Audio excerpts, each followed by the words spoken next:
Imaginez un peuple marqué par la controverse, une nation née dans le désespoir, qui a grandi dans l'arrogance et qui a défié le peuple de Dieu encore et encore. Les Moabites. Ils ont été témoins de miracles, ils ont vu la gloire du Dieu d'Israël, mais ils ont pris des décisions qui ont conduit à leur ruine. Vous êtes-vous déjà senti en sécurité dans ce que vous possédez, confiante en votre propre force, pour ensuite voir tout s'effondrer? Moab croyait que sa puissance, sa richesse et son territoire le protégeraient. Mais ils avaient tort.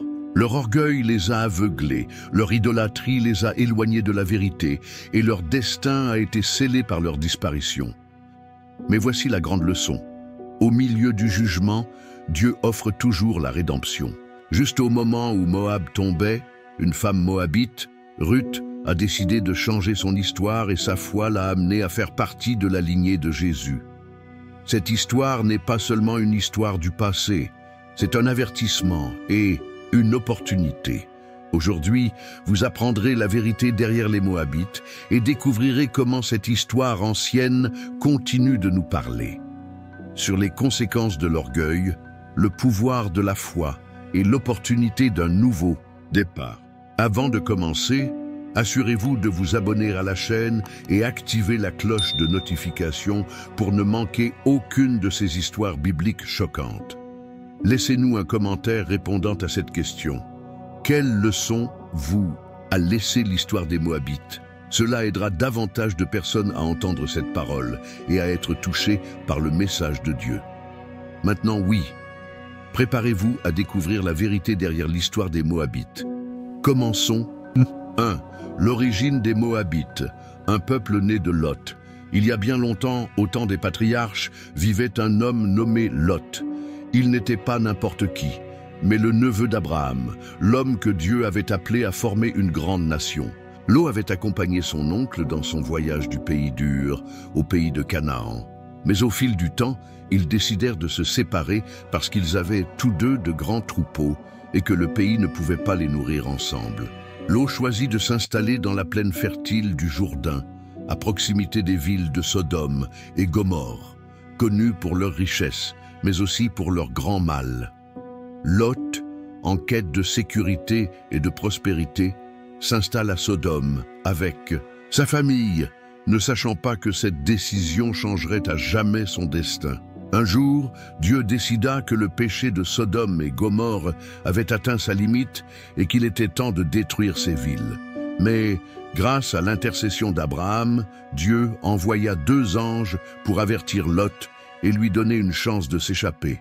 Les anges sont venus à Sodome et ont ordonné à Lot de partir avec sa femme et ses filles avant que la ville ne soit consumée par le jugement divin. La nuit de la destruction était terrifiante. Le feu et le soufre tombèrent du ciel et consumèrent complètement Sodome et Gomorrhe. Lot et sa famille ont fui vers les montagnes, mais en chemin, sa femme, désobéissante à l'ordre de Dieu de ne pas regarder en arrière, s'est retournée et a été transformée en statue de sel. Désormais, Lot et ses 2 filles étaient seuls, dans les montagnes, sans maison, sans bien et sans avenir apparent. Les filles de Lot, désespérées et craignant de ne plus avoir d'homme avec qui se marier et perpétuer leur lignée, élaborèrent un plan impensable. Dans leur détresse, ils firent boire du vin à leur père jusqu'à ce qu'il soit ivre. Et dans cet état, chacune d'elles tomba enceinte de lui, sans que Lot se rende compte de ce qui se passait. Le temps passa, et 2 enfants naquirent de ces unions. L'aîné s'appelait Moab, et il devint le père des Moabites. Le plus jeune s'appelait Ben-Ami, et de lui descendirent les Ammonites.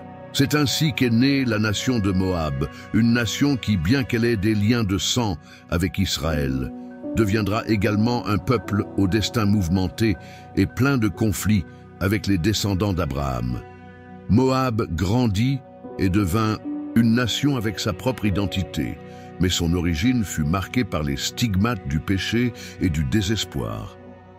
Bien que descendant de Lot, ils ne partageaient pas la foi d'Abraham dans le vrai Dieu, et, au fil du temps, ils se tournèrent vers l'idolâtrie et le culte de faux dieux. Cependant, l'histoire des Moabites ne faisait que commencer. Au fil des siècles, ces peuples ont rencontré Israël à plusieurs reprises, parfois comme ennemis, parfois comme alliés, mais jouant toujours un rôle crucial dans l'histoire du peuple de Dieu. L'histoire de Moab n'est pas seulement un récit d'événements anciens, mais aussi une leçon sur les décisions humaines et leurs conséquences. Lot avait choisi une terre fertile, sans considérer l'impact spirituel de la vie à Sodome. Ses filles, dans leur désespoir, ont pris des décisions douteuses qui ont donné naissance à une nation entière. Ainsi, Moab est né d'un moment de peur et de désespoir, mais son destin n'était pas encore écrit. La prochaine partie de l'histoire nous amènera aux premières colonies de Moab et à la façon dont ces gens ont commencé à coloniser la terre. Mais il nous montrera aussi les premiers conflits avec Israël et comment le destin des deux nations était lié au plan divin de l'histoire. 2. Les premières colonies de Moab. Après que Lot et ses filles aient échappé à la destruction de Sodome et Gomorrhe, ils se sont installés dans les montagnes, dans une région désertique et rocheuse. Au fil du temps, les enfants nés de leurs filles ont grandi et fondé leur propre famille. Moab, l'aîné, devint le patriarche d'une nouvelle ville qui commença lentement à s'étendre. Leurs descendants se sont dispersés dans une région à l'est du Jourdain, une terre fertile d'une grande valeur stratégique. Les terres occupées par les Moabites étaient une combinaison de vallées verdoyantes, de prairies et de collines rocheuses. Bien qu'une partie du territoire ait un climat aride, les vallées disposaient de sources d'eau et de terres propices à l'agriculture. Ses habitants se consacraient au pastoralisme, à l'agriculture et au commerce. Ils élevaient des moutons et des chèvres, cultivaient des céréales et produisaient du vin. Le pays de Moab devint un endroit prospère, où des villages fortifiés furent construits et des routes commerciales reliant les autres nations furent développées. Moab était un peuple fort et organisé. Au fil des années, ils se sont établis comme un royaume avec leurs propres dirigeants, formant des alliances avec les tribus voisines et défendant leur territoire contre les envahisseurs. Mais bien qu'ils fussent prospères et organisés, les Moabites ne suivirent pas la voie du Dieu d'Abraham.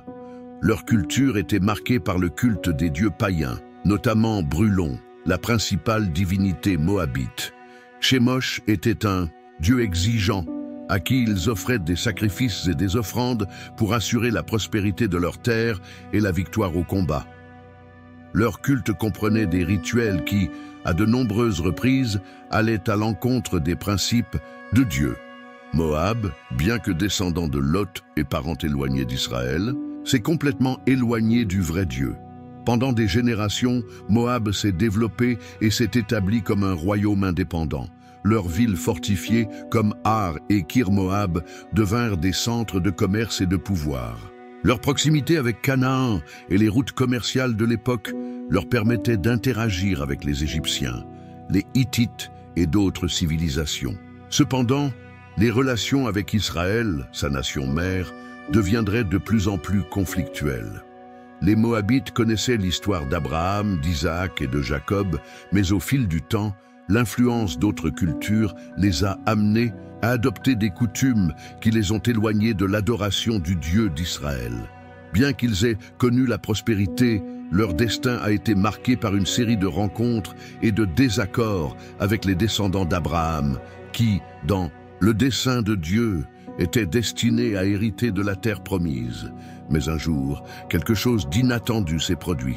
Le peuple d'Israël, après avoir été asservi en Égypte pendant plus de 400 ans, a commencé son voyage à travers le désert. Moïse les guida d'une main ferme et Dieu fit des miracles pour les soutenir. La nouvelle selon laquelle un grand peuple, dirigé par un Dieu puissant, approchait de la région de Moab, commença à inquiéter ses dirigeants. Que ferait-il? Les recevrait-il en paix ou les ferait-il face comme des ennemis? La rencontre entre Moab et Israël était sur le point de commencer et marquerait le destin des deux nations pour des générations. 3. Moab et les Israélites, la première confrontation. Les Moabites étaient devenus une nation forte, doté de villes bien établies et d'une économie prospère basée sur l'agriculture, l'élevage et le commerce. Cependant, malgré leur stabilité, ils n'étaient pas préparés à ce qui allait se produire. Un peuple immense, des centaines de milliers de personnes, hommes, femmes, enfants et personnes âgées, accompagnés de leurs troupeaux et de leurs charrettes, avançaient à travers le désert vers la terre promise. C'étaient les Israélites, les descendants d'Abraham, qui avaient été esclaves en Égypte pendant des siècles et qui, sous la direction de Moïse, réclamaient désormais l'héritage que Dieu leur avait promis. La nouvelle de son arrivée se répandit rapidement parmi les nations environnantes, et le roi de Moab, largeur, ressentit une peur profonde. Du haut de leur forteresse, les Moabites pouvaient voir le vaste camp israélite s'étendre comme une immense mer de tentes et de tentes. L'ampleur de ce peuple et les récits des miracles que Dieu avait accomplis en sa faveur, comme la séparation de la mer Rouge et la défaite de rois puissants, terrifièrent Moab. Balak savait que les Israélites n'étaient pas comme les autres nations. Il ne s'agissait ni d'une armée ordinaire, ni d'un groupe d'envahisseurs conventionnels. Ils n'étaient pas motivés par l'ambition ou le pouvoir, mais par une promesse divine. Leur victoire ne dépendait pas uniquement de leur force militaire, mais aussi de Dieu qui les soutenait. Et que Dieu était puissant parce qu'il avait humilié l'Égypte, l'empire le plus puissant de l'époque. Lorsque Moïse et le peuple d'Israël atteignirent les frontières de Moab, Moïse envoya des messagers au roi Balak avec une demande pacifique. « Laissez-nous traverser votre pays. Nous ne prendrons ni vos champs, ni vos vignes, ni ne boirons l'eau de vos puits.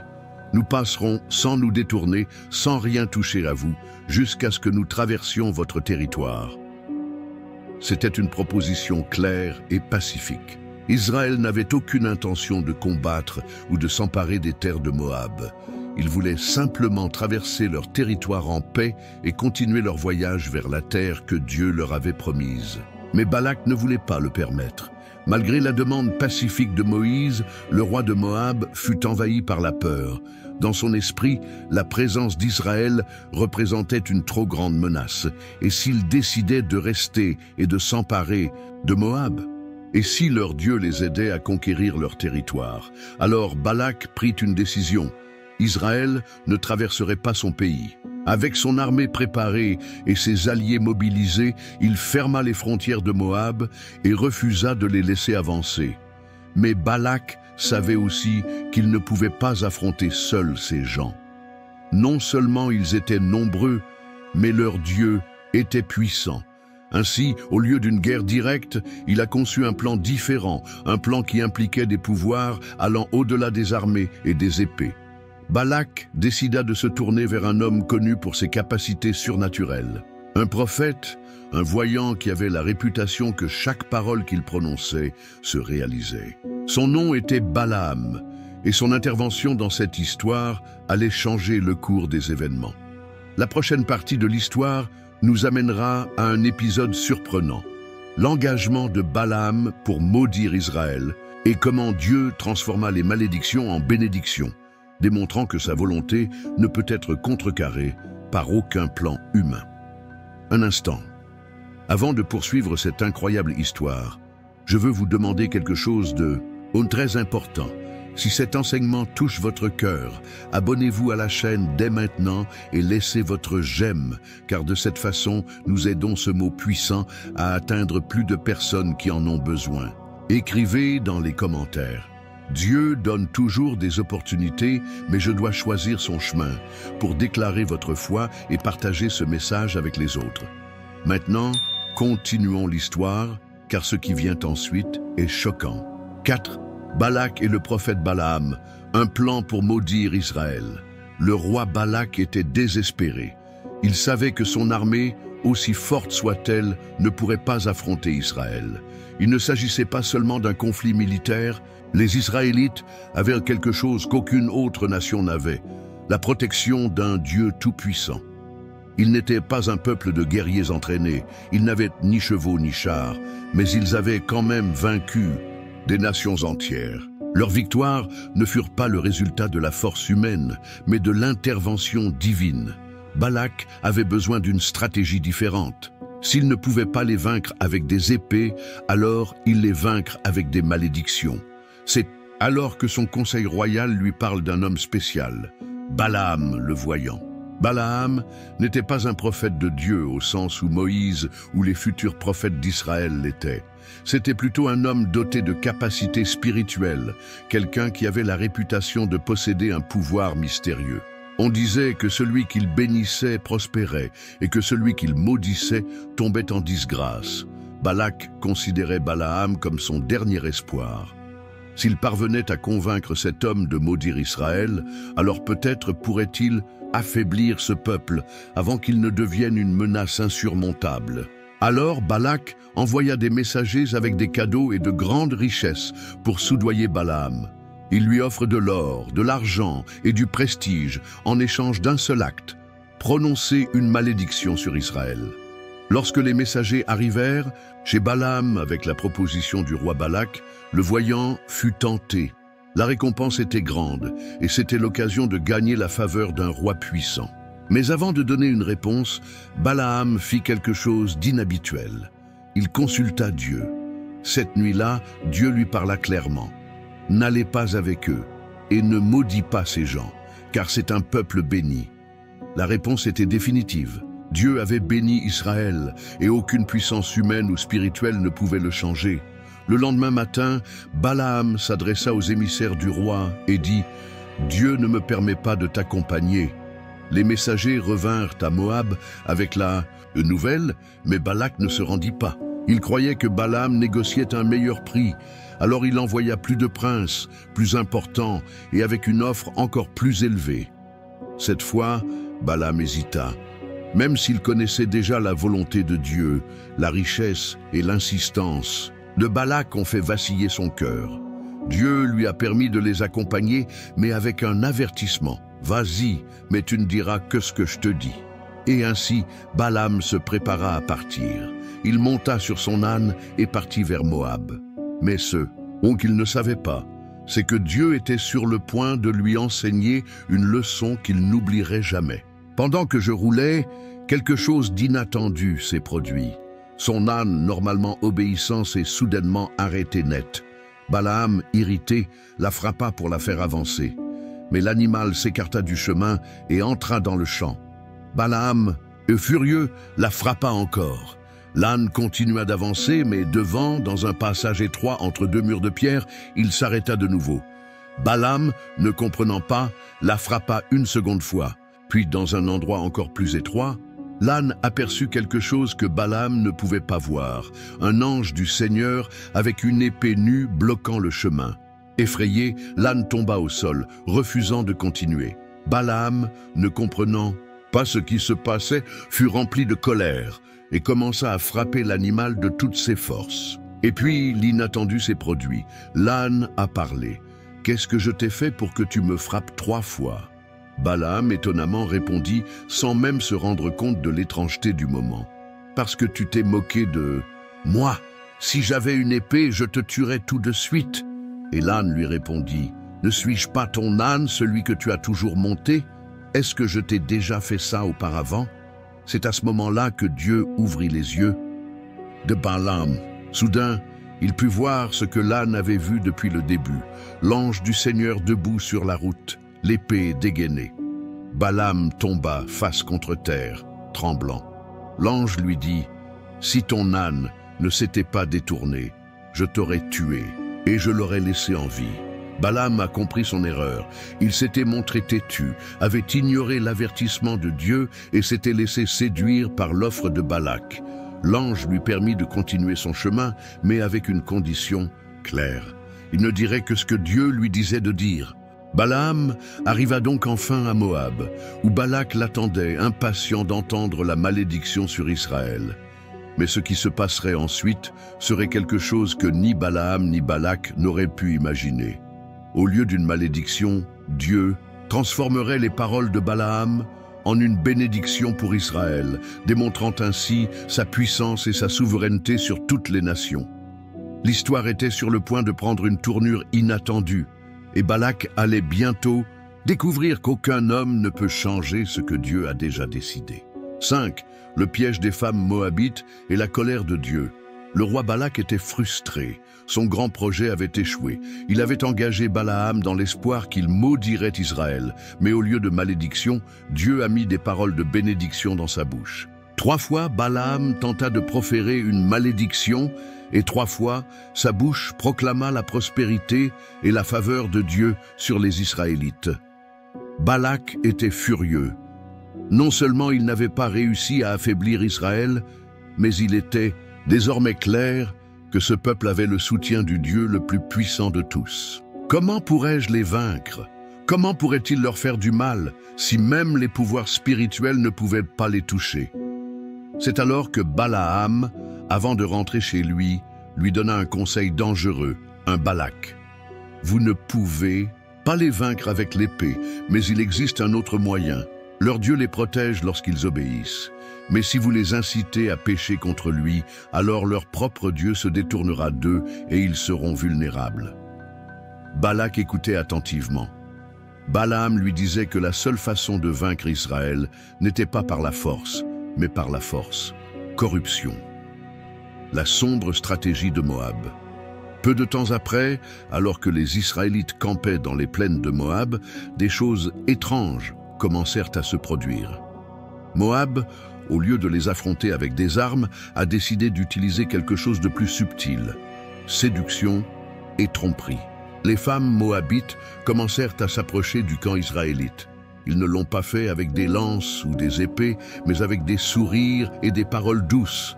Elles étaient belles, exotiques et différentes des femmes d'Israël. Leurs robes colorées, leur musique et leurs danses ont attiré l'attention de nombreux Israélites. Au début, il s'agissait simplement d'invitations à des fêtes et à des banquets. Les Moabites offrirent des fêtes avec de la nourriture et du vin en abondance. Les tentes étaient remplies de rires, de danses et de chants. De nombreux Israélites, en particulier les jeunes, commencèrent à se mêler à eux, sans se rendre compte qu'ils tombaient dans un piège mortel. Les femmes moabites attiraient non seulement les hommes par leur beauté, mais aussi ils ont introduit l'idolâtrie. Ils les invitèrent à participer au rituel d'adoration de leur dieu principal, Baal de Péor. On leur a dit que c'était juste une tradition, une façon de remercier pour la nourriture et la joie. Petit à petit, sans s'apercevoir du danger, les Israélites commencèrent à se prosterner devant un faux Dieu. Et cela a déclenché le colère de Dieu, le jugement de Dieu sur Israël. Ce qui avait commencé comme une simple coexistence est devenu un péché grave. Non seulement ils se mêlaient à un peuple païen, mais maintenant ils étaient adorés d'autres dieux, trahir leur pacte avec le Seigneur. Dieu ne pouvait pas l'ignorer. Son peuple, qu'il avait délivré d'Égypte d'une main puissante, oubliait son alliance et se souillait par l'idolâtrie de Moab. Donc, un fléau mortel s'abattit sur le camp d'Israël. D'un instant à l'autre, des milliers de personnes ont commencé à mourir. La maladie s'est propagée comme un incendie et la panique s'est emparée de la population. Moïse, voyant ce qui se passait, il tomba face contre terre et cria à Dieu. Dieu lui révéla la raison de la peste. Le peuple avait gravement péché en rejoignant les Moabites et en adorant Baal de Péor. Moïse se leva avec une grande colère et rassembla les dirigeants d'Israël. Il a donné un ordre énergique: quiconque a participé au culte de Péor à Baal doit être puni. Nous ne pouvons pas permettre au péché de détruire notre peuple. Les juges d'Israël commencèrent à rendre justice, éliminant ceux qui s'étaient complètement livrés à l'idolâtrie. Mais en plein milieu de la purge, quelque chose de choquant s'est produit. Un Israélite, Zimri, un homme de haut rang, a osé défier ouvertement Moïse et Dieu. Au milieu du camp, amené une femme madianite, alliée des Moabites, et il est entré avec elle dans son magasin sans crainte ni respect. C'est la goutte d'eau qui a fait déborder le vase. Alors, Amande, fils du prêtre Éléazar et petit-fils d'Aaron, se leva plein de zèle pour l'Éternel. Il prit une lance et, sans hésitation, il entra dans la tente et transperça Zimri et la femme d'un seul coup. et la peste s'est arrêtée. Dieu vit la ferveur de Phinées et le récompensa d'une promesse de bénédiction pour lui et ses descendants. Le sort de Moab est la leçon pour Israël. Après cet épisode, Israël a appris une dure leçon. Dieu ne tolérerait ni l'idolâtrie, ni la désobéissance, ni le péché parmi son peuple. Moab, qui avait tenté de détruire Israël par la force, il a fini par le faire avec tromperie. Mais Dieu a restauré son peuple et a montré qu'aucun plan humain ne peut contrecarrer son dessein. Cette histoire a laissé une marque indélébile en Israël. Dans les générations futures, ils se souviendront toujours de ce qui s'est passé d'empire et comment un seul péché, s'il n'est pas arrêté à temps, peut entraîner la destruction. Mais l'histoire de Moab ne s'arrête pas là. Il jouerait encore un rôle dans l'avenir d'Israël, au temps des juges et des rois. Mais une chose serait claire, Dieu protégerait toujours son peuple, mais seulement s'il lui restait fidèle, et avec cela, l'histoire de Moab et sa relation avec Israël continue. 6. Le jugement de Dieu sur Moab. Les Moabites croyaient avoir réussi à affaiblir Israël en le séduisant par leurs femmes et leur idolâtrie. Cependant, bien que leur plan ait réussi pendant un certain temps, Dieu, dans sa justice, n'a pas permis à Moab de s'en sortir impunément. Ce qui semblait être pour eux une victoire allait bientôt devenir leur plus grande erreur. Après le grave péché d'Israël envers les femmes moabites et le culte de Baal de Péor, Dieu lui-même a pris les choses en main. La peste qui éclata dans le camp israélite causa la mort de 24 000 personnes, laissant une marque indélébile dans l'histoire du peuple de Dieu. Mais bien qu'Israël ait été puni pour son péché, Dieu n'a pas oublié la responsabilité de Moab dans tout cela. Moab n'avait pas seulement été un adversaire sur le champ de bataille, mais il avait également attaqué la sainteté du peuple de Dieu en utilisant la séduction et l'idolâtrie comme armes. Et pour cela, son jugement a été scellé. L'ordre de Dieu, Moab doit être puni. Dieu a parlé à Moïse avec un commandement clair. Harcelez les Madianites et frappez-les, car ils vous ont affligés par leurs desseins par lesquels ils vous ont trompé concernant Baal de Péor. Nombre 25, 17, 18. Bien que Moab et Madian fussent des peuples différents, ils étaient étroitement alliés. Les femmes madianites faisaient partie du piège de l'idolâtrie et de la corruption dans lequel tombèrent les Israélites. Dieu ordonna donc une action militaire contre eux. Alors, Moïse rassembla une armée de 12 000 hommes, 1 000 de chaque tribu d'Israël, et leur ordonna de marcher contre les Madianites, qui avaient agi avec Moab dans ce complot contre Israël. Au cours de cette campagne, Israël dévasta les camps madianites, tuant leurs 5 rois et toute leur armée. Parmi les morts, il y a un nom qui ressort particulièrement, Balaam, le voyant qui avait conseillé Balak sur la façon de faire tomber Israël. Cet homme qui avait dit « Je ne peux pas maudire ce que Dieu a béni », il finit par mourir sous l'épée des Israélites, payant le prix de sa ruse malveillante. Mais Moab ne s'échapperait pas si facilement. Prophétie de destruction contre Moab. Dieu a non seulement permis à Israël de vaincre les Moabites dans plusieurs batailles, mais il a également inspiré ses prophètes à prononcer jugement sévère contre Moab. L'un de ces prophètes était Isaïe, qui, des siècles après les événements de Moïse, a parlé du sort de Moab. La gloire de Moab s'est estompée, ils ont comploté le mal à Hesbon. Venez, retranchons-le du milieu des nations. Ésaïe 16, 14. Un autre prophète qui a parlé contre Moab était Jérémie, qui a déclaré « Car ainsi parle l'Éternel. Voici, je ferai retentir un cri de guerre sur Moab. Moab sera détruit et cessera d'être un peuple parce qu'il s'est élevé contre l'Éternel. » Jérémie 48, 42. Dieu n'a pas oublié le rôle joué par Moab dans la corruption d'Israël. Son arrogance et son hostilité constante envers le peuple de Dieu, ils ont scellé leur destin. Les conséquences pour Moab. Tout. Au long de l'histoire biblique, Moab a continué à avoir des conflits avec Israël. Parfois, ils étaient des oppresseurs. D'autres fois, ils tentaient des alliances, mais ils n'ont jamais cessé d'être un obstacle sur le chemin du peuple de Dieu. Bien que les Moabites aient réussi à survivre pendant un certain temps, au fil Des années, leur pouvoir et leur territoire ont commencé à s'affaiblir. Ce qui fut autrefois un royaume prospère, rempli de forteresses et de terres fertiles, a commencé à s'effondrer. Les paroles des prophètes se sont accomplies lorsque les Moabites ont été vaincus par les Assyriens et les Babyloniens, et finalement, ils ont cessé d'exister en tant que peuple indépendant. L'histoire de Moab nous rappelle brutalement que Dieu est juste et ne laisse pas le péché impuni.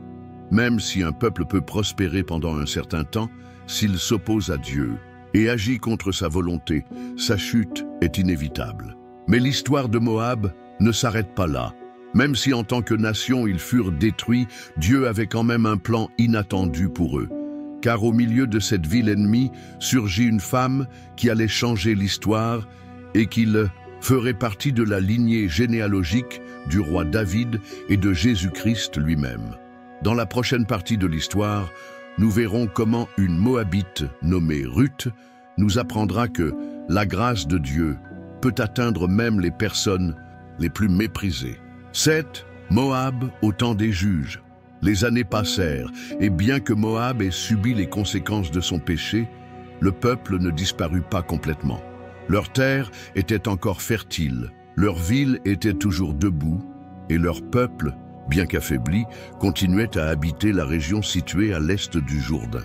Cependant, les relations entre Moab et Israël ne se sont pas améliorées avec le temps. En fait, au temps des juges, Moab redevint l'oppresseur d'Israël. Après la mort de Moïse et de Josué, Israël s'est retrouvé sans leader central. Les tribus vivaient dispersées et au fil du temps, ont commencé à négliger votre relation avec Dieu. Ils se mêlèrent à d'autres peuples, adoptèrent des coutumes païennes et tombèrent dans l'idolâtrie. En conséquence, Dieu a permis à leurs ennemis de se soulever contre eux, et l'un de ces ennemis était Églon, roi de Moab. Églon n'était pas un roi ordinaire. La Bible nous dit qu'il était extrêmement obèse, symbole de sa vie d'excès et de l'oppression qu'il exerçait sur les autres peuples. C'était un homme impitoyable, rusé et ambitieux. Quand il a vu l'opportunité, il rassembla les Moabites et forma une alliance avec les Ammonites et les Amalécites pour attaquer Israël. Israël, qui avait été fort à l'époque de Josué, était désormais spirituellement faible et divisé. Il n'était pas préparé à affronter la menace moabite. Églon attaquait en force, conquit plusieurs villes et plaça les Israélites sous son règne. Pendant 18 ans, Moab régnait sur Israël d'une main de fer, imposant de lourds impôts et opprimant le peuple de Dieu. Réponse de Dieu, un libérateur se lève. Mais, comme toujours, quand Israël était en difficulté et criait vers Dieu, il entendait leurs prières et suscitait un libérateur.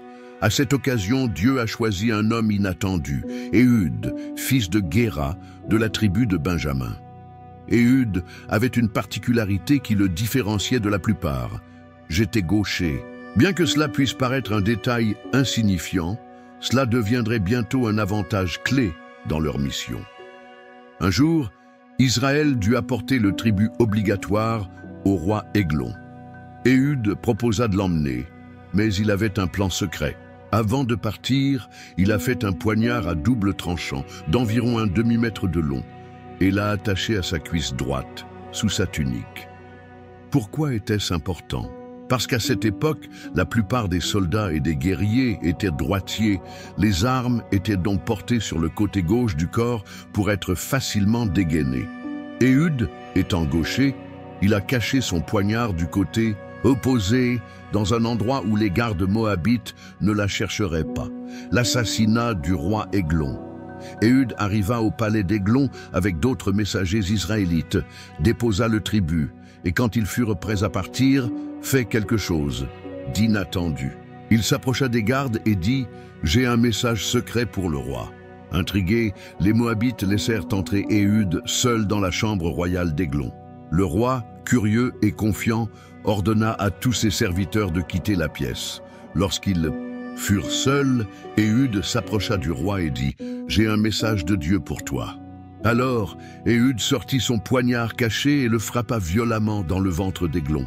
La Bible nous dit que le roi était tellement obèse que le poignard s'enfonça complètement dans son corps, avec la poignée, et que sa graisse recouvrait la feuille. Eglon tomba mort sur le coup. Ehud, sans perdre de temps, est sorti par une fenêtre, a fermé la porte derrière lui et s'est enfui sans que personne ne le voie.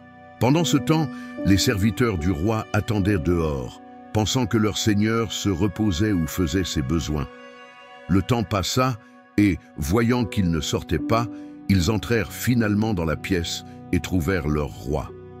Mort dans une mare de sang, victoire d'Israël sur Moab. Tandis que les Moabites étaient dans la confusion, Ehud, il retourna aux montagnes d'Éphraïm et rassembla l'armée d'Israël. Il éleva la voix et cria « Suivez-moi, car Dieu a livré Moab entre nos mains !» Le peuple d'Israël, encouragé par la nouvelle de la mort d'Eglon, se souleva courageusement. Ils sont descendus des montagnes, ils prirent le contrôle des gués, du Jourdain et ils coupèrent toutes les issues aux Moabites. Israël a attaqué Moab avec force et vaincu. Dans cette bataille, 10 000 guerriers moabites sont morts, tous des hommes forts et courageux, mais aucun ne pouvait échapper au jugement de Dieu. Après cette grande victoire, Moab a été soumis sous Israël et le pays fut en paix pendant 80 ans. Leçon de Moab au temps des juges. L'histoire de Moab au temps des juges nous enseigne plusieurs choses importantes. 1. Dieu ne laisse pas impunis les ennemis de son peuple.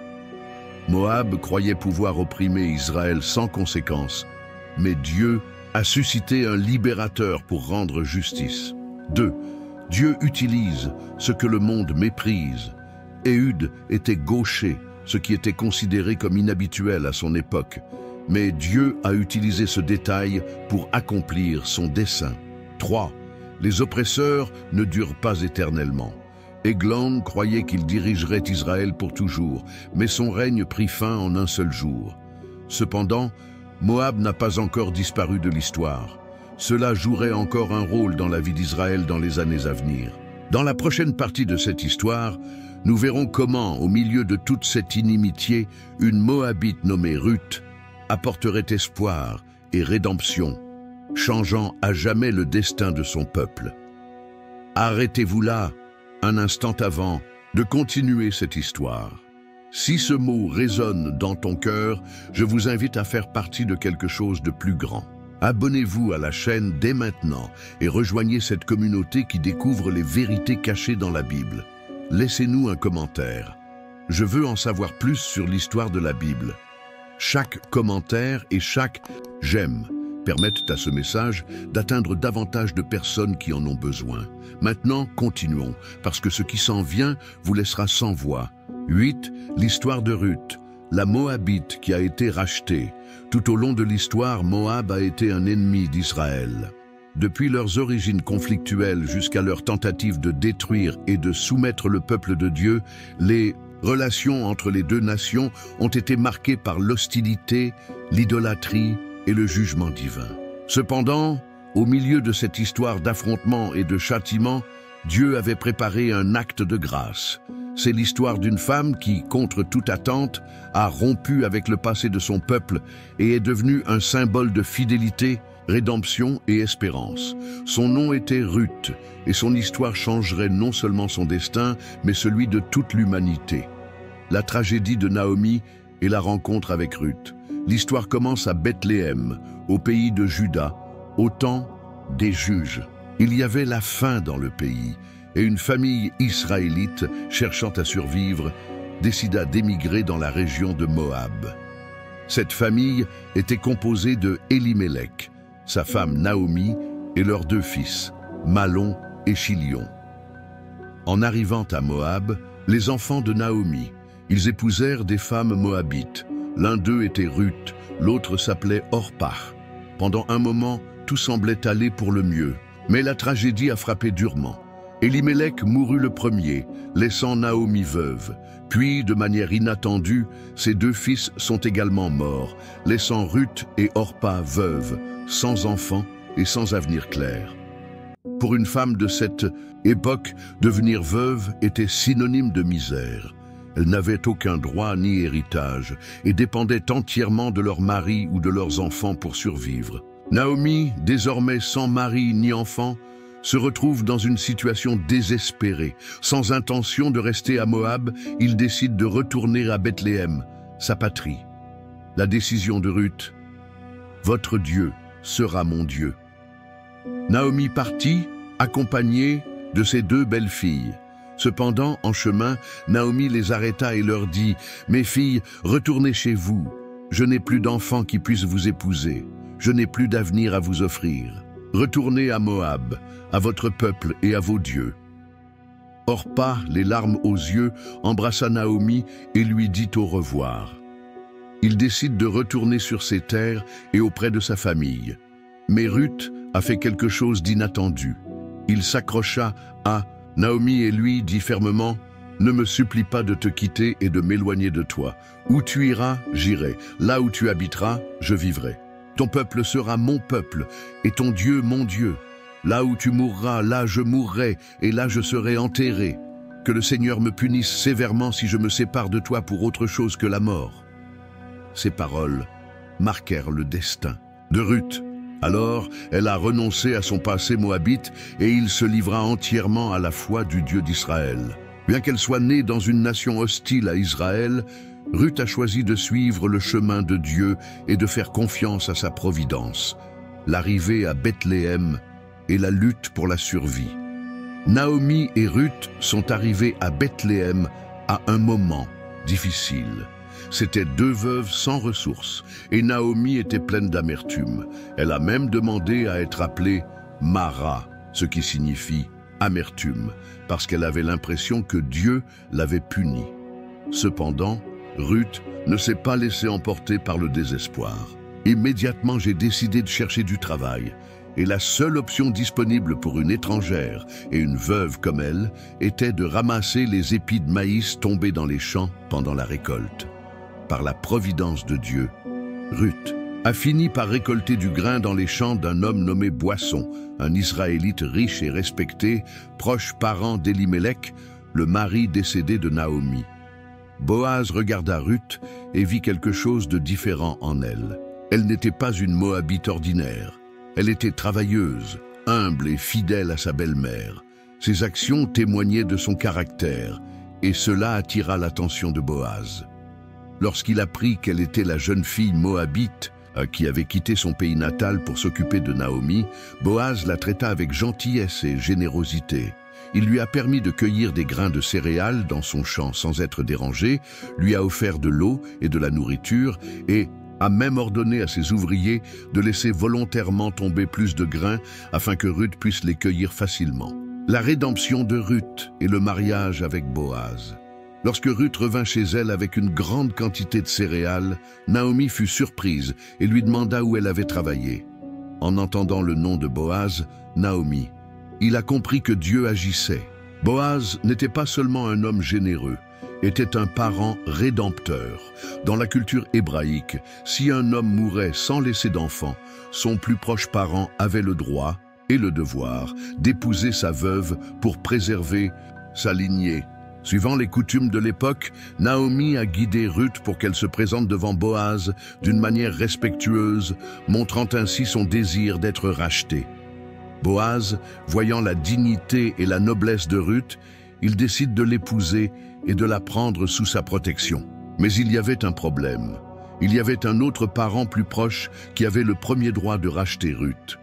Boaz alla parler à cet homme et lui proposa d'acheter le pays d'Elimelech et d'épouser Ruth. Cependant, l'homme a rejeté l'offre, laissant la voie libre à Boaz pour qu'il prenne Ruth comme épouse. Alors, dans un beau coup du sort, Ruth, l'étrangère moabite, est devenue l'épouse d'un homme israélite respecté. Les descendants de Ruth, un héritage éternel. Dieu a béni l'union de Ruth et Boaz, et ils ont eu un fils nommé Obed. Obed, à son tour, était le père de Jessé, et Jessé était le père du grand roi David. Cela signifie que Ruth, une femme moabite, est devenue l'arrière-grand-mère du roi David, l'homme selon le cœur de Dieu, le roi le plus important de l'histoire d'Israël. Mais l'histoire ne s'arrête pas là. Des siècles plus tard, de la descendance de David est né Jésus, le sauveur du monde.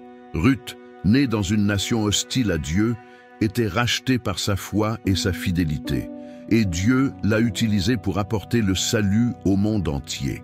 Leçon de l'histoire de Ruth. L'histoire de Ruth nous laisse plusieurs leçons puissantes. 1. Dieu ne regarde pas l'origine d'une personne, mais son cœur. Bien qu'elle soit moabite, Ruth a été acceptée dans le peuple de Dieu pour sa foi et sa loyauté. 2. Dieu utilise l'inattendu pour accomplir son dessein. Personne n'aurait imaginé qu'une femme moabite ferait partie de la lignée de Jésus. 3.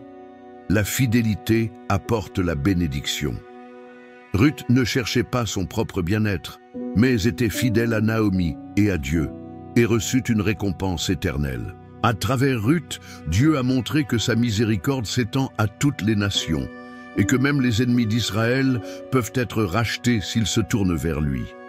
Mais l'histoire de Moab n'est pas encore terminée.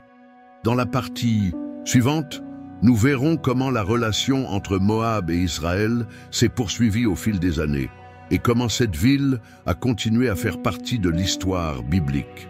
9. David et Moab, une relation de haut et de bas. Le temps a passé et les descendants de Ruth sont devenus des personnages clés de l'histoire d'Israël.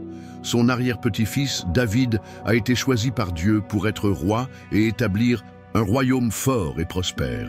Cependant, sa relation avec Moab, la ville d'où était originaire son arrière-grand-mère, c'était complexe et plein de hauts et de bas. David, avant de devenir roi, dut affronter années de persécution aux mains du roi Saül. Pendant cette période de danger, il a cherché refuge dans différents endroits, fuyant constamment pour sauver sa vie.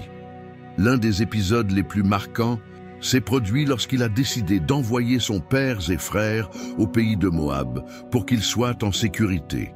Dans 1 Samuel 22, 3-4, David s'approcha du roi de Moab et lui dit « Je te supplie de laisser mon père et ma mère être avec toi, jusqu'à ce que je sache ce que Dieu me fera. » Le roi moabite accéda à la demande de David et sa famille resta sous sa protection. Cet acte d'hospitalité semblait indiquer que Moab et Israël, du moins à cette époque, entretenaient des relations pacifiques. Peut-être que le roi de Moab s'est souvenu du lien qui unissait David à Ruth, son ancêtre moabite, et lui a ainsi offert refuge. Mais la relation entre David et Moab n'est pas restée paisible longtemps. La guerre entre David et Moab. Des années plus tard, alors que David s'était déjà établi comme roi d'Israël, la relation avec Moab a radicalement changé. Nous ne savons pas exactement ce qui s'est passé, mais la Bible nous dit, 2 Samuel 8.2, que David vaincut Moab et il plaça le peuple sous sa domination. Le jugement de David sur Moab fut sévère. Il les a mesurés avec une corde et les a fait étendre sur le sol. Il a condamné les 2 tiers d'entre eux à mort et il a laissé l'autre tiers en vie. Cet acte de David a été débattu par de nombreux érudits. Pourquoi a-t-il traité les Moabites si durement après leur avoir fait confiance pour protéger sa famille? Certaines théories suggèrent qu'à un moment donné, Moab trahit David et tua ses parents et ses frères, incitant le roi d'Israël à riposter. D'autres pensent que Moab est simplement devenu un obstacle au royaume d'Israël et que David a dû les soumettre dans le cadre de son expansion militaire. La vérité est qu'après cette défaite, Moab passa sous la domination d'Israël et devint un royaume tributaire. Il devait rendre hommage à David et se soumettre à son règne, Moab au temps de Salomon. Après la mort de David, son fils Salomon, il hérita du trône et conduisit Israël vers sa plus grande splendeur. Durant son règne, Moab est resté soumis et en paix avec Israël. Cependant, Salomon s'est engagé une grave erreur. Il a épousé des femmes étrangères, dont des femmes moabites, et leur a permis d'amener leurs dieux païens en Israël. Parmi ces dieux se trouvait Brulon, la divinité principale de Moab. Dans 1 Roi 11:7, on nous dit que Salomon construit un autel pour Kémosh à Jérusalem, quelque chose que Dieu avait expressément interdit. Cette idolâtrie était l'une des raisons pour lesquelles Dieu a décidé de diviser le royaume d'Israël après la mort de Salomon. Ici, nous voyons à nouveau comment Moab, un peuple historiquement idolâtre, a influencé négativement Israël, les conduisant à se détourner de Dieu. Le début d'une nouvelle rébellion. Après la mort de Salomon, Israël fut divisé en deux royaumes, le royaume du nord, Israël, et le royaume du sud, Juda. Lors de cette division, Moab a vu une opportunité de se libérer de la domination israélite. Dans 2 Rois 1:1, on nous dit que Moab s'est rebellé contre Israël après la mort du roi Achab. Cette rébellion conduisit à une nouvelle série de conflits qui marqueront l'histoire de Moab et d'Israël. Mais ce que Moab ne savait pas, c'est que son sort était scellé. Dans le futur, Dieu prononcerait des jugements sévères à leur encontre, et les gens qui avaient commencé par un acte de péché à l'époque de Lot allaient finalement connaître leur fin. L'histoire de Moab n'est pas encore terminée. Et dans la prochaine partie, nous verrons comment son sort a été prophétisé par Isaïe, Jérémie et d'autres prophètes, scellant sa chute finale. 10. Moab sous le règne de Salomon. Après la mort du roi David, son fils Salomon. Il monta sur le trône d'Israël et régna avec une sagesse et une richesse sans précédent. Son royaume s'étendait sur de vastes terres, et la paix et la prospérité marquèrent son règne. Sous son gouvernement, Israël a atteint sa splendeur maximale, établissant des alliances avec d'autres nations et consolidant leur domination sur les peuples voisins, y compris Moab. Moab, qui avait été soumis par David au cours d'une guerre acharnée, resta sous le contrôle d'Israël et dut payer tribut au roi Salomon.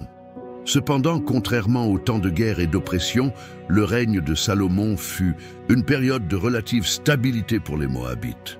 Tant qu'ils payaient tribut et restaient soumis à Israël, il n'y avait pas de conflits ouverts entre les deux peuples, alliance matrimoniale de Salomon et influence moabite. L'un des aspects les plus remarquables du règne de Salomon était sa capacité à forger des alliances politiques à travers mariage avec des femmes étrangères. Il épousa des princesses de différentes nations, dont femmes moabites, cherchant ainsi à maintenir la paix et à renforcer sa domination sur les territoires voisins. Mais c'était la grande erreur de Salomon. Dieu avait averti à plusieurs reprises Israël de ne pas se mêler aux nations païennes ni d'adopter leurs coutumes, car cela les conduirait à l'idolâtrie. Cependant, Salomon a ignoré cet avertissement. Au fil du temps, son cœur commença à se pencher vers les dieux de ses épouses étrangères. Parmi ces dieux se trouvait Brulon, la divinité principale des Moabites. Chemosh était connu comme un dieu cruel, que des sacrifices humains ont été offerts, y compris les enfants, dans des rituels païens. Bien qu'il ait construit le grand temple de Jérusalem pour adorer Dieu, Salomon leur permit également de se lever autel pour dieux païens dans différents endroits en Israël. Dans 1 Roi 11:7, on nous dit « Alors Salomon bâtit un haut lieu pour Chemosh, l'abomination de Moab, sur la montagne en face de Jérusalem. » Cela signifiait que non seulement il autorisait le culte de Chemosh en Israël, mais qu'il lui bâtit un autel sur une montagne près de la ville sainte de Dieu.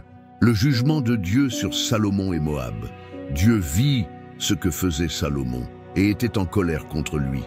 Bien qu'il ait été doté de sagesse et de richesse, son cœur s'était détourné du Seigneur.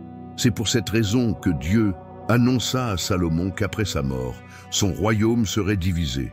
Même si cela n'arriverait pas de son vivant par amour pour David, son fils héritier ne régnerait pas sur tout Israël, mais seulement sur une partie. Cette prophétie s'est accomplie lorsque, après la mort de Salomon, le royaume d'Israël a été divisé en deux. 1. Le royaume du Nord, Israël, gouverné par Jéroboam. 2.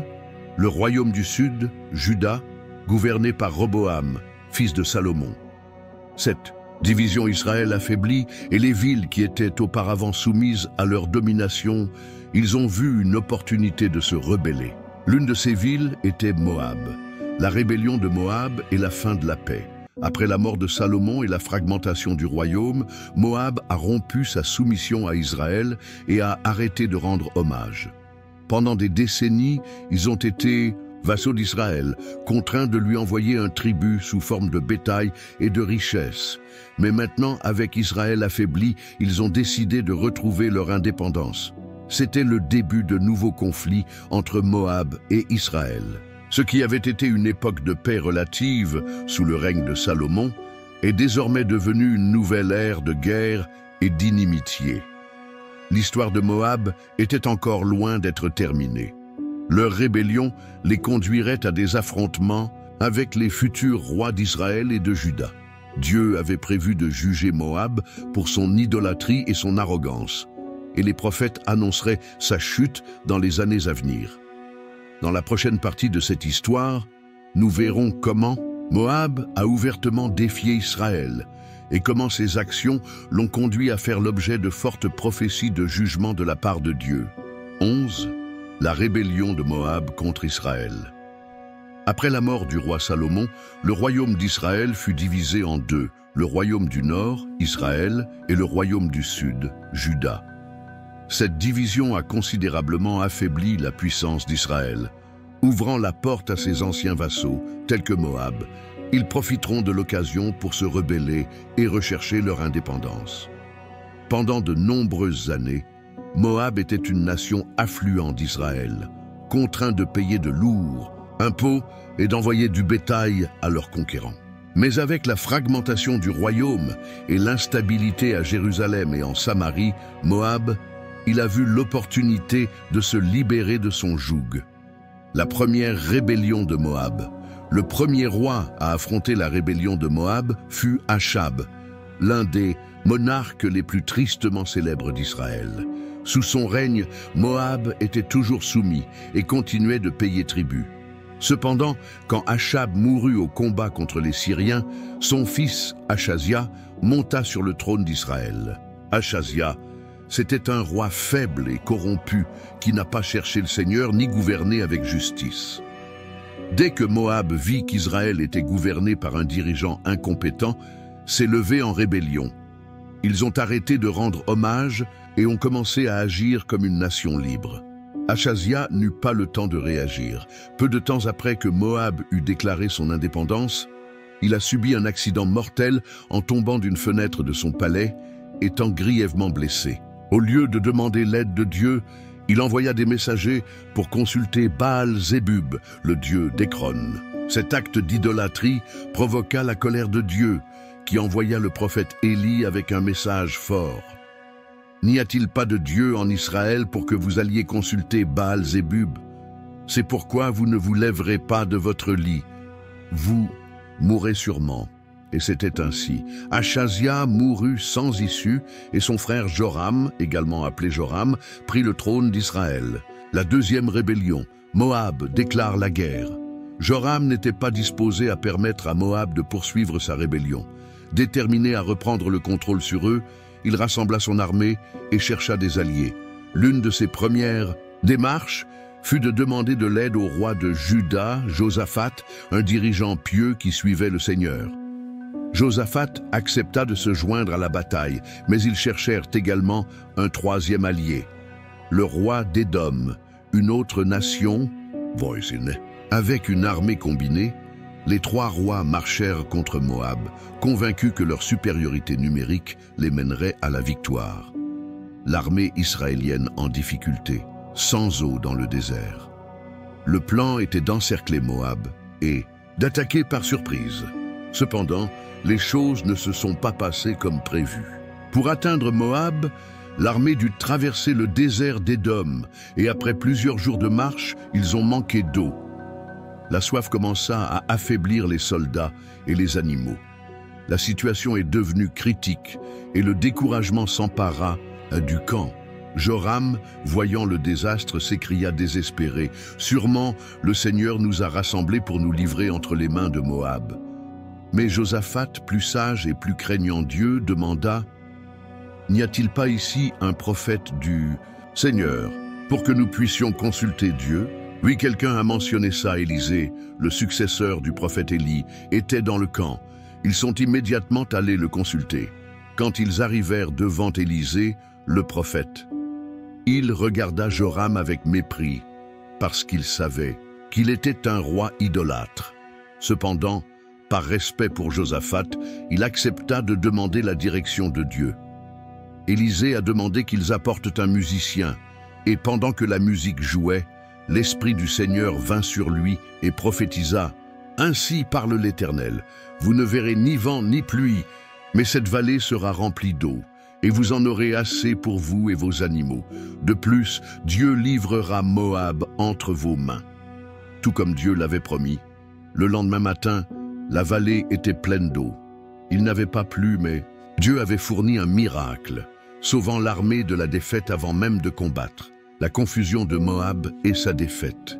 Quand les Moabites se réveillèrent et virent l'eau dans la vallée, ils pensaient que c'était du sang. Parce que l'eau reflétait le soleil rouge de l'aube, lui donnant l'apparence d'une rivière de sang, croyant que les 3 rois s'étaient battus entre eux et que leurs armées s'étaient entretuées. Moab descendit avec confiance sur le champ de bataille. Mais dès leur arrivée, Israël, Juda et Édom leur ont tendu une embuscade et les ont anéantis. Les Moabites. Ils ont été brutalement vaincus. Les Israélites rasèrent leurs villes, détruisirent leurs champs, bouchèrent leurs puits d'eau et coupèrent leurs arbres fruitiers, laissant Moab en ruine. Le dernier acte de désespoir du roi de Moab.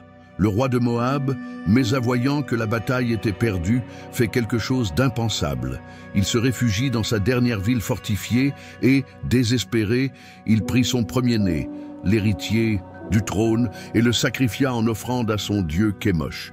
Cet horrible sacrifice humain causait grande indignation et un peur surnaturelle dans les armées alliées. Soudain, l'humeur d'Israël, de Juda et d'Édom changea, et ils décidèrent de battre en retraite, laissant Moab détruit mais pas complètement anéanti. Leçon de la rébellion de Moab.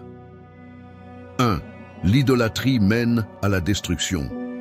Moab avait toujours fait confiance à son dieu Kémosh, mais même le sacrifice de son propre prince ne pouvait les sauver de la ruine. 2. Dieu se bat pour son peuple. Même si l'armée d'Israël était sur le point de s'effondrer à cause du manque d'eau, Dieu y a miraculeusement pourvu. 3. Dieu utilise ses prophètes pour guider son peuple. Sans l'intervention d'Élisée, Israël aurait été vaincu avant même de combattre. Moab, une ville en extinction, malgré cette défaite écrasante, Moab, ça n'a pas complètement disparu. Ils se sont rétablis au fil du temps et ont ensuite continué à affronter Israël et Juda. Cependant, les prophètes du Seigneur prononceraient jugement sévère contre Moab, prophétisant qu'un jour, cette ville serait détruite pour toujours. Dans la prochaine partie du récit, nous verrons comment les prophètes Isaïe, Jérémie, Amos et Sophonie annoncent la chute définitive de Moab et comment Dieu a montré cela, aucun peuple qui s'élève contre lui ne prévaudra. Attendez une minute avant de poursuivre cette histoire. Si cet enseignement touche votre cœur, ne garde pas cette bénédiction juste pour toi.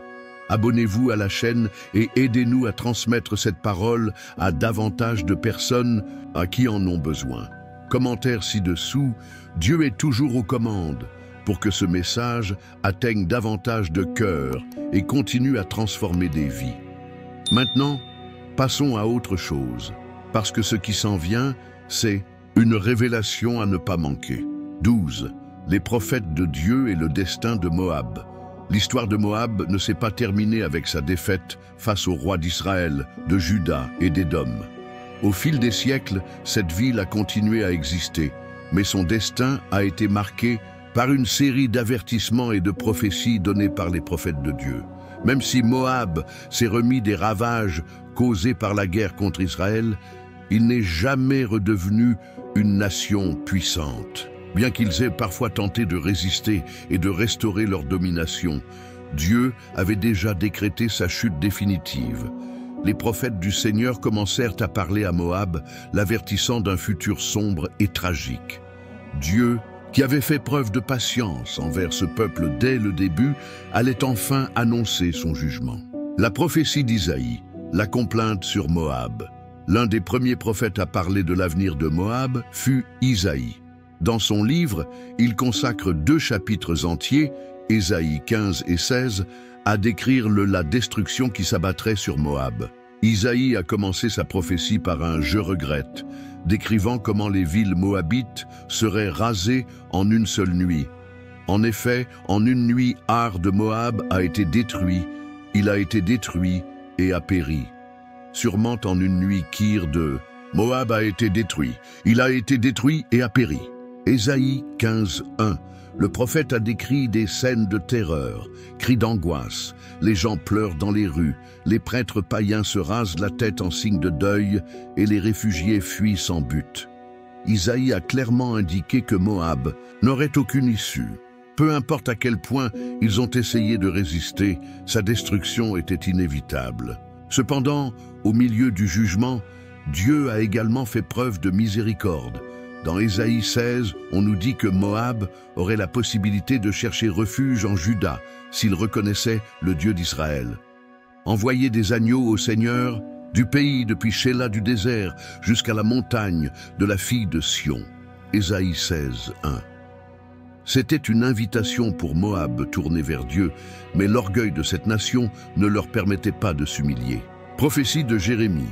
Moab sera humilié. Des siècles après Isaïe, le prophète Jérémie, il prononça également un jugement sur Moab. Dans Jérémie 48, le prophète a consacré un long discours annonçant que Moab serait détruit parce qu'il s'était magnifié contre Dieu. Jérémie a souligné que Moab, il était fier de sa richesse et de ses atouts, mais tout cela serait en vain. Leur ville serait détruite, leurs habitants emmenés en exil et leur gloire disparaîtrait. L'un des versets les plus frappants de cette prophétie dit « Moab est resté tranquille depuis sa jeunesse, et s'est reposé sur sa lie, et n'a pas été vidé de vase en vase, et n'a jamais été en captivité. C'est pourquoi son goût est resté en lui, et son odeur n'a pas changé. » Jérémie 48:11.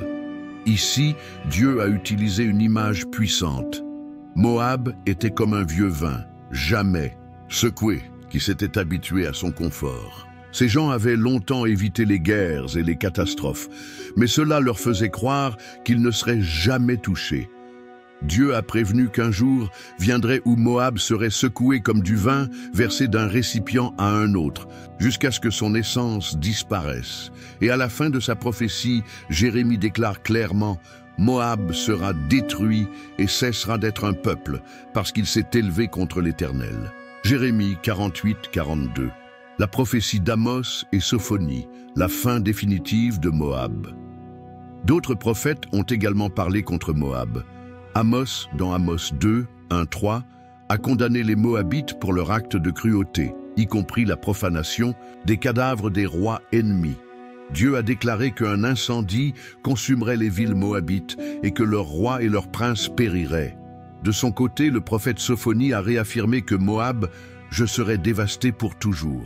C'est pourquoi, aussi longtemps que je suis vivant, dit l'Éternel des armées, le Dieu d'Israël, Moab sera comme Sodome, et les enfants d'Amon comme Gomorrhe, un champ d'orties et une mine de sel, et une désolation éternelle. Sophonie 2:9. Ce fut le coup final. Dieu décrétait que Moab ne serait pas seulement vaincu, mais il serait laissé comme un désert, sans avenir, sans gloire, sans espoir. L'accomplissement de la prophétie, la chute de Moab. Tout ce que les prophètes ont annoncé s'était accompli. Avec le temps, Moab a été envahi et détruit par les Babyloniens et d'autres nations puissantes. Ce qui était autrefois un royaume, fort et prospère, doté de terres fertiles et de villes bien fortifiées, disparu pour toujours. Moab a cessé d'être une nation indépendante et, au fil des siècles, son peuple s'est dispersé jusqu'à disparaître de l'histoire. L'idolâtrie, l'arrogance et l'hostilité de Moab envers le peuple de Dieu les a conduits à leur ruine finale. Leçon du jugement de Moab. 1. Dieu est patient, mais son jugement est certain. Moab a eu de nombreuses occasions de se repentir, mais son orgueil a conduit à sa destruction. 2. Le péché a des conséquences. Moab avait confiance en ses richesses, ses forces et ses alliances, mais tout cela était inutile lorsque Dieu décréta sa chute. 3. Dieu est juste. Moab non seulement s'est opposé à Israël, mais il a également conduit son peuple à l'idolâtrie et au péché. Leur destruction était le résultat de leur propre mal. Le contraste, Moab a été détruit, mais Ruth a été rachetée. Curieusement, bien que Moab en tant que nation a été détruit, Dieu rachetait une femme moabite nommée Ruth qui a laissé son passé derrière lui et est devenue partie du peuple de Dieu. Cela nous apprend que Dieu juge ceux qui le rejettent, mais sauve ceux qui reviennent à lui. Tandis que Moab périssait à cause de son orgueil, Ruth fut honorée pour son humilité et sa foi. Dieu a toujours un plan de rédemption pour ceux qui le recherchent sincèrement. La destination finale de Moab. Avec la chute de Moab, leur histoire en tant que nation prit fin. Il n'y a plus de Moabites dans le monde aujourd'hui, car leur civilisation a disparu. Les jugements des prophètes ont été remplis à la lettre, montrant que Dieu tient toujours parole. Mais l'histoire de Moab nous laisse avec un avertissement clair. Aucun peuple, aussi fort soit-il, ne peut prospérer s'il défie Dieu. Dans la prochaine partie de ce récit, nous verrons comment Moab a laissé une marque dans l'histoire biblique et comment son exemple continue d'être une leçon pour toutes les nations jusqu'à aujourd'hui. 13. La chute finale de Moab. Le jugement contre Moab n'a pas seulement été annoncé par les prophètes, mais il s'est également accompli au fil du temps. Cette ville, qui depuis ses débuts entretenait des relations conflictuelles avec Israël, est passée du statut de nation forte et prospère à celui de terre dévastée, oubliée dans l'histoire. Au fil des siècles, Moab a résisté à la volonté de Dieu, s'appuyant sur sa propre force, ses dieux païens et ses alliances politiques. Mais comme pour toutes les nations qui se sont soulevées contre le peuple de Dieu, leur fin était scellée. Le royaume de Moab, qui autrefois défiait Israël, a finalement disparu. Il n'y a pas eu de reconstruction, il n'y a pas eu de résurgence. La terre qui était autrefois riche en cultures et en bétail est devenue un désert, et son peuple fut dispersé, jusqu'au point où son identité était complètement perdue, la destruction par les Babyloniens. L'un des événements les plus dévastateurs pour Moab s'est produit lorsque l'empire babylonien, sous le règne de Nabuchodonosor, commence son expansion dans toute la région.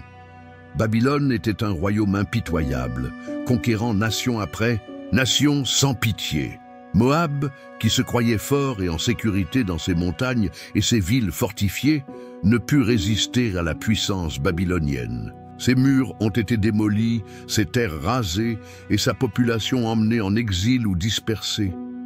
La prophétie de Jérémie s'est réalisée précisément. La terreur et le piège viendront sur toi, ô habitant de Moab, dit l'Éternel. Celui qui échappe à la terreur tombera dans le piège, et celui qui échappe au piège sera attrapé, car je ferai venir sur lui l'année de son châtiment, dit l'Éternel. Jérémie 48. 43, 44. La chute de Moab n'était pas un simple événement militaire, était un acte de jugement divin. Dieu avait averti Moab pendant des siècles, mais leur arrogance a conduit à leur ruine. Le silence de Moab dans l'histoire. Après l'invasion babylonienne, Moab disparut en tant que nation indépendante. Elle n'a pas été reconstruite comme ce fut le cas pour Israël après l'exil. Ses villes ont été abandonnées, sa culture s'est évanouie, et sa population s'est mélangée à d'autres nations jusqu'à ce que perdez complètement votre identité. Les références à Moab dans l'histoire ultérieure sont rares.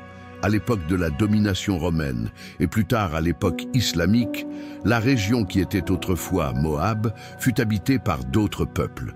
Aujourd'hui, Moab n'existe plus. Des villes autrefois prospères ne sont plus que des ruines dans le désert jordanien. Leurs temples, leurs palais et leurs forteresses furent ensevelis sous les sables du temps, et leurs langues et leurs coutumes disparurent sans laisser de traces. Dieu, il a tenu parole. Moab sera détruit et cessera d'être un peuple parce qu'il s'est élevé contre l'Éternel. Jérémie 48, 42. Leçon de la chute de Moab. L'histoire de Moab nous quitte un avertissement et un enseignement puissant. L'orgueil mène à la destruction. Moab croyait pouvoir défier Dieu et son peuple, mais leur orgueil a conduit à leur disparition. 2. Dieu est patient, mais sa justice est sûre. Moab a eu de nombreuses occasions de changer son destin, mais il a préféré suivre son propre chemin jusqu'à ce qu'il soit trop tard. 3. Seuls restent ceux qui ont confiance en Dieu. Israël a également été puni pour son péché, mais Dieu les a restaurés. Moab, cependant, disparut pour toujours. Le contraste final, Ruth et Moab. Il est intéressant de noter que bien que Moab, en tant que nation, ait été détruit, Dieu a sauvé une femme moabite, Ruth. Elle a décidé d'abandonner son peuple, sa culture et ses dieux pour suivre le Dieu d'Israël, et son nom a été enregistré dans l'histoire comme l'une des femmes les plus honorées de la Bible. Alors que Moab disparaissait sous le jugement divin, Ruth a été greffée dans la lignée du Messie. D'elle est descendu le roi David, et de sa lignée, Jésus, le sauveur du monde. C'est le message le plus puissant de l'histoire de Moab. Ceux qui défient Dieu sont détruits, mais ceux qui s'abandonnent à lui sont rachetés et exaltés. L'histoire de Moab est terminée, mais sa leçon reste valable jusqu'à aujourd'hui. 14 Moab dans le Nouveau Testament. Après des siècles de guerres, de conflits et de prophéties accomplies, Moab avait disparu en tant que royaume indépendant. Cependant, leur histoire n'était pas complètement terminée. Même si en tant que nation elle n'existait plus, l'influence de son passé était toujours présente dans la région. À l'époque de le Nouveau Testament, le pays qui était autrefois Moab était habité par divers peuples, et les anciennes villes moabites faisaient désormais partie du domaine de Rome. Il n'y avait plus de roi moabite, ni de peuple s'identifiant, eux comme moabites, mais l'histoire de ce peuple a laissé des traces dans la culture et la vie de la région. L'une des références indirectes à Moab dans le Nouveau Testament se trouve dans le généalogie de Jésus. Dans Matthieu 1, 5, il est mentionné que parmi ses ancêtres se trouvait Ruth, une Moabite, qui épousa Boaz et devint l'arrière-grand-mère du roi David. C'est choquant, car il montre un contraste puissant entre le destin de Moab et le destin de Ruth. Moab, en tant que nation, a été détruite par son péché et son arrogance. Ruth, une Moabite qui a décidé de suivre le Dieu d'Israël, a été rachetée et honorée en faisant partie de la lignée du Messie. Ce détail dans la généalogie de Jésus n'est pas une simple coïncidence. C'est la preuve que la grâce de Dieu s'étend au-delà des frontières nationales et culturelles. Dieu ne regarde pas l'origine d'une personne, mais ton cœur et votre volonté de le suivre. Jésus est l'enseignement de la rédemption pour tous. Durant son ministère, Jésus a brisé de nombreuses barrières lorsqu'il parlait avec les Samaritains, les Romains et d'autres peuples étaient considérés comme des ennemis des Juifs. Son message n'était pas seulement destiné à Israël, mais aussi à toutes les nations. Ce principe était déjà présent dans l'histoire de Ruth, une étrangère qui, en raison de sa foi, a été adoptée dans le peuple de Dieu. Jésus est venu pour faire de même avec tous ceux qui croient en lui, quelle que soit son origine. À plusieurs reprises, Jésus a précisé que le salut n'était pas exclusif à Israël, mais étendu à tous ceux qui ont mis leur foi en lui. Cela a marqué une nouvelle étape dans l'histoire de l'humanité, dans laquelle les barrières ethniques et politiques ont été surmontées par l'amour et la grâce de Dieu. La dernière leçon de Moab dans le Nouveau Testament.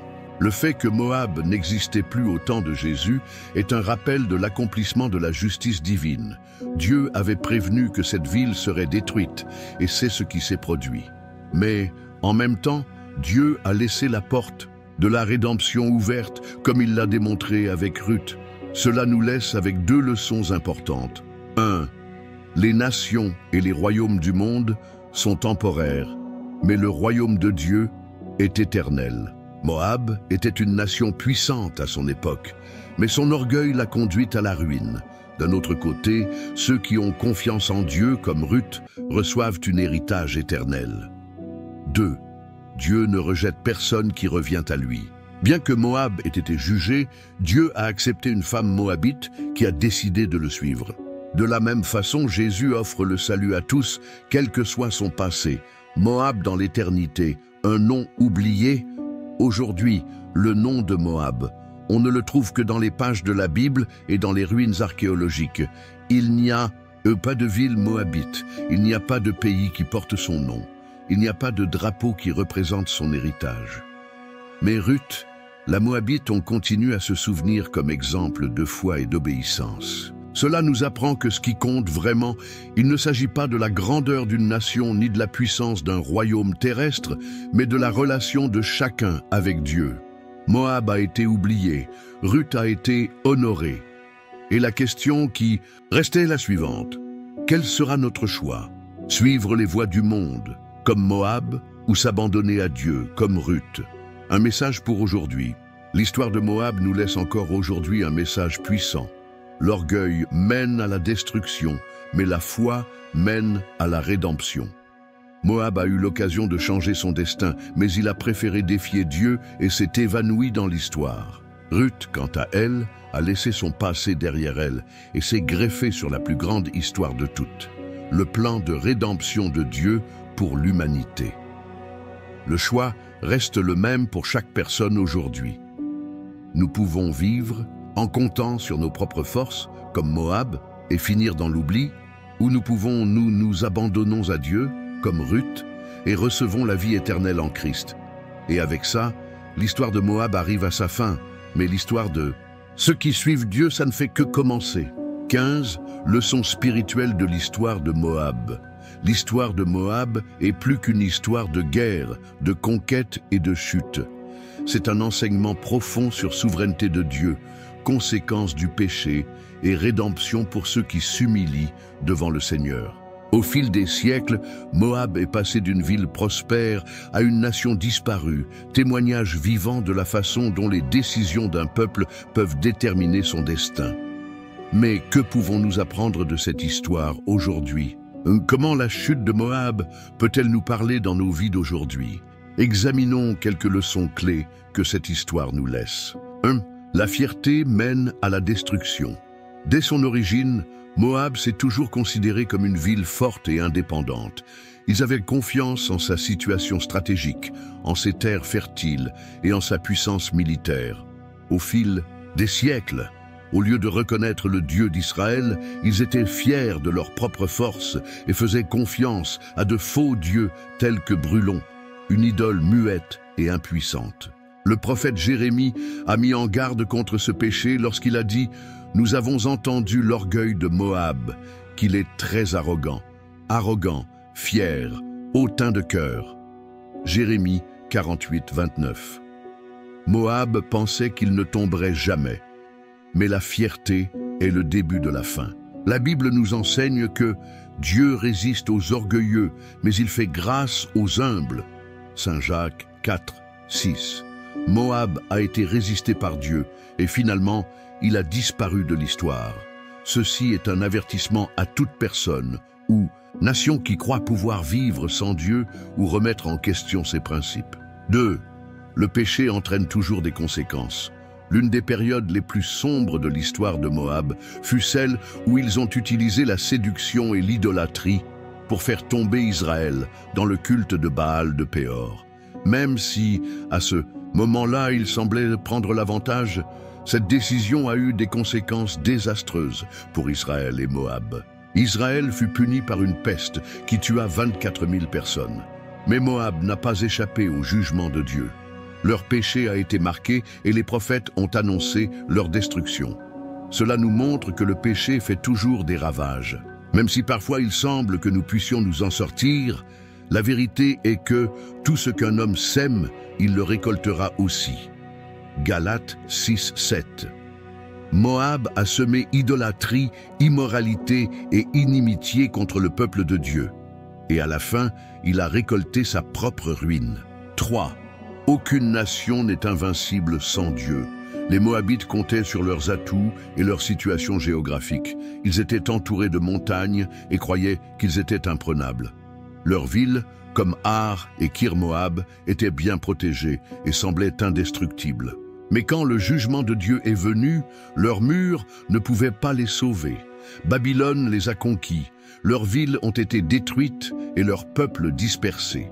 Ceci est un rappel qu'aucun royaume, empire ou nation n'est invulnérable s'il se détourne de Dieu. L'histoire a montré à maintes reprises que les nations qui défient Dieu finissent par tomber. Le Très-Haut domine le royaume des hommes et le donne à qui il veut. Daniel 4, 17. 4. Dieu donne toujours des opportunités de repentir. Malgré leur méchanceté, Moab avait de nombreuses opportunités de se tourner vers Dieu. Pendant des siècles, ils ont vu la puissance de Dieu en action. Ils ont vu Israël se libérer de l'Égypte avec des miracles étonnants. Ils furent aux témoins de la destruction de Sodome et Gomorrhe, d'où s'est échappé Lot, son ancêtre.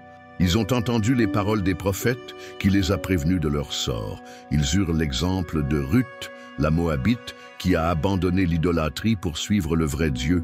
Péro-Moab rejetait tous ces signes. Au lieu de s'humilier, ils ont endurci leur cœur. Et à la fin, le jugement de Dieu est tombé sur eux sans possibilité de restauration. Cela nous enseigne une leçon importante. Dieu donne toujours des occasions de se repentir, mais ces occasions ne durent pas éternellement. Si vous entendez sa voix aujourd'hui, n'endurcissez pas votre cœur. Hébreux 3:15, 5. La rédemption est accessible à tous. Bien que Moab ait été détruit, Dieu a montré sa grâce d'une manière étonnante, a sauvé Ruth, une Moabite, et l'a intégrée à la lignée de Jésus. Cela nous apprend que Dieu ne rejette pas les hommes à cause de leur origine, mais à cause de leur cœur. Alors que Moab, en tant que nation, a disparu à cause de son péché, Ruth a été acceptée parce qu'elle a mis sa foi dans le Dieu d'Israël. Elle a laissé son passé derrière elle, a renoncé à ses faux dieux et a prononcé les mots qui ont changé son destin. Votre peuple sera mon peuple et votre Dieu sera mon Dieu. Deutéronome 1:16. Grâce à cette décision, Ruth est devenue l'arrière-grand-mère du roi David et des siècles plus tard, l'ancêtre de Jésus-Christ. C'est le message central de l'Évangile. Peu importe d'où vous venez, mais qui vous décidez de suivre. Dieu ne regarde pas votre passé, mais votre décision de le suivre. Tout comme Ruth a été acceptée, quiconque s'abandonne à Dieu trouvera miséricorde et salut. La dernière leçon de Moab. L'histoire de Moab nous quitte deux chemins clairs. Un, suivez le chemin de l'orgueil, de l'idolâtrie et de la rébellion comme Moab et finissez dans la ruine et l'oubli. Deux, suivez le chemin de la foi, de l'obéissance et de l'humilité, comme Ruth l'a fait, et faites partie du plan éternel de Dieu. La fin de Moab nous rappelle que le péché a des conséquences, mais l'exemple de Ruth nous montre que la grâce de Dieu est plus grande que n'importe quel passé. Aujourd'hui, le nom de Moab a été oublié, mais le nom de Ruth reste honoré. Le choix est devant chacun. Vivez dans la rébellion et soyez oubliés, comme Moab. Abandonnez votre cœur à Dieu et faites partie de son histoire, comme Ruth. La dernière question est, quelle voie choisirez-vous? L'histoire de Moabite, ce n'est pas seulement une histoire du passé, c'est le reflet de ce qui arrive lorsque l'orgueil, l'autosuffisance et la rébellion contre Dieu prennent le contrôle. Ils ont eu confiance en leur richesse, en leur force, en leur propre chemin, et ont fini dans la ruine et l'oubli. Vous êtes-vous déjà senti piégé dans de mauvaises décisions, loin du dessein de Dieu? Avez-vous fait confiance à ce que vous avez pour ensuite le voir s'effondrer? Moab nous montre que le péché a des conséquences, mais cela nous laisse également une leçon puissante. Si vous décidez de vous tourner vers Dieu, il y a de l'espoir. Tandis que Moab était détruit, Ruth, une Moabite, fut rachetée. Ça, voilà la conduite des ténèbres à la gloire, de l'idolâtrie à la promesse, de l'oubli à l'éternité. Sa décision a changé son destin et l'a intégré à la lignée de Jésus. Aujourd'hui, vous aussi, vous avez le choix. Suivez le chemin de l'orgueil et de la chute ou le chemin de la foi et de la restauration. Dieu ne rejette pas ceux qui se soumettent à lui. Moab a disparu, mais Ruth a été honorée. L'histoire de Moab est terminée, mais la vôtre peut encore changer. Quelle voie choisirez-vous? Avant de partir, vérifiez si vous êtes déjà abonné à la chaîne. Si vous ne l'avez pas déjà fait, cliquez sur Abonnez-vous et activez la cloche de notification pour ne manquer aucun contenu. Et n'oubliez pas de partager cette vidéo avec vos amis et votre famille. Ensemble, nous pouvons transmettre ce mot à davantage de personnes qui en ont besoin. Merci d'être là et à bientôt pour la prochaine vidéo. Que Dieu te bénisse.